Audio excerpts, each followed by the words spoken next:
Hi, welcome back to hostel vlogs. ముందుగా అందరికీ thank you. నన్ను ఇంతగా సపోర్ట్ చేసి 98 ఫ్యామిలీ మెంబర్స్గా మమ్మల్ని ప్రేమిస్తున్నారు. Thank you. అయితే ఈరోజు రెసిపీ వచ్చి క్యారెట్ బీట్రూట్ తురుము.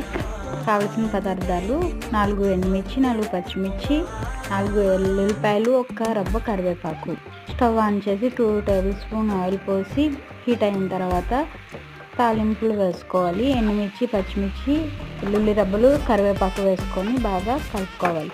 అది కలిపిన తర్వాత బీట్రూట్ క్యారెట్ తురుము వేసుకొని అది బాగా మగ్గనివ్వాలి. బాగా మగ్గుతున్నప్పుడు 1 స్పూన్ కారం, సాల్ట్, 1/2 స్పూన్ పసుపు, 1 స్పూన్ ధనియాల పౌడర్ వేసుకొని బాగా కలుపుకోవాలి.